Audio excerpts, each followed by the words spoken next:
వానంటే వాన కాదు, వెన్నులో వణుకు పుట్టించే వాన. ఒక రాష్ట్రాన్నే చిగురుటాకులా వణికించే వాన. ప్రాణాలు అరచేతిలో పెట్టుకుని బిక్కుబిక్కుమంటూ బతికే పరిస్థితి తీసుకొచ్చిన వాన. అవును, వరుణుడు తమిళనాడు వెన్నులో వణుకు పుట్టిస్తున్నాడు. మొన్నటి తుఫాను నుంచి పూర్తిగా కోలుకోకముందే మరో ఉపద్రవం ముంచుకొచ్చింది. ఏకంగా తమిళనాడును ముంచేసింది. భారీ వర్షాలకు జనజీవనం స్తంభించిపోయింది. రవాణా వ్యవస్థ కూడా ఎక్కడికక్కడ నిలిచిపోయింది. ఏరు ఊరు ఏకమైపోయింది. రహదారులన్నీ చిన్నపాటి నదులను తలపిస్తున్నాయి. రికార్డు స్థాయి వర్షపాతం తమిళనాడును గజగజ వణికిస్తోంది. ఆకాశం విరిగి పడిందా అన్నట్లుగా ఉరుములు మెరుపులు, అదే ఆకాశానికి చిల్లు పడిందా అన్నట్లుగా ధారాపాతంగా కుండపోత వానలు. నదులన్నీ ఉధృతంగా ప్రవహిస్తున్నాయి.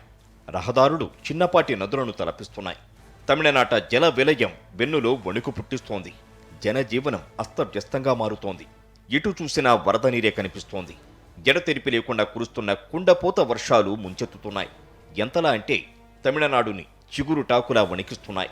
మొన్నటిదాకా చెన్నై నగరాన్ని అతలాకుతలం చేసిన వర్షాలు ప్రస్తుతం దక్షిణ తమిళనాడును కుదిపేస్తున్నాయి. తిరునెల్వేలి, తూత్తుకుడి, కన్యాకుమారి, టెన్కాసి జిల్లాల్లో పరిస్థితి భయానకంగా ఉంది. దీంతో ప్రభుత్వం ఈ జిల్లాల్లోని స్కూళ్లు, కాలేజీలతో పాటు బ్యాంకులు, ప్రైవేటు సంస్థల ఆఫీసులకు ఇప్పటికే సెలవు ప్రకటించింది. ఆయా జిల్లాల్లో పలుచోట్ల వరదలు పోటెత్తుతున్నాయి. రోడ్లపై నీరు నిలిచి రవాణాకు ఆటంకాలు ఏర్పడ్డాయి. విమానాలు, రైళ్ల రాకపోకలకు సైతం తీవ్ర అంతరాయం ఏర్పడింది. లోతట్టు ప్రాంతాల్లోని ఇళ్లు నీట మునిగాయి. కొన్ని రైల్వే స్టేషన్లలోకి నీరు చేరి సిగ్నల్ వ్యవస్థకు అంతరాయం ఏర్పడింది. కోయంబత్తూరు ఎయిర్పోర్ట్లోకి భారీగా వరద నీరు చేరింది. రాబోయే 7 రోజుల పాటు రాష్ట్రంలో భారీ వర్షాలు పడతాయని వాతావరణ శాఖ ఇప్పటికే హెచ్చరికలు జారీ చేసింది. మధురై, విరుద్నగర్, తేని జిల్లాలోని కొన్ని చోట్ల ఐఎండీ రెడ్ అలర్ట్ ప్రకటించింది. తూత్తుకుడి, దిండిగల్, కోయంబత్తూరు మరియు తిరుప్పూరు జిల్లాల్లో ఆరెంజ్ అలర్ట్ జారీ చేసింది.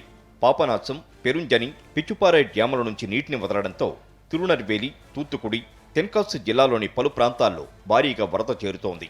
సహాయక చర్యల్లో భాగంగా ఎన్డీఆర్ఎఫ్ బృందాలు రాత్రి పగళ్లు తీవ్రంగా శ్రమిస్తున్నాయి.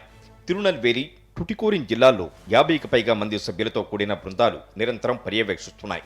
ఇతర జిల్లాల్లో 4000 మందికి పైగా పోలీసు సిబ్బంది విధులు నిర్వహిస్తున్నారు.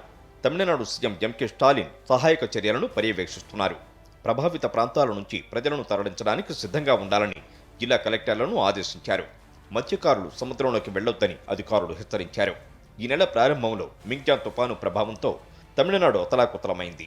దాని నుంచి కోలుకుంటున్న సమయంలో మళ్లీ భారీ వర్షాలు తమిళనాడును ముంచెత్తుతున్నాయి.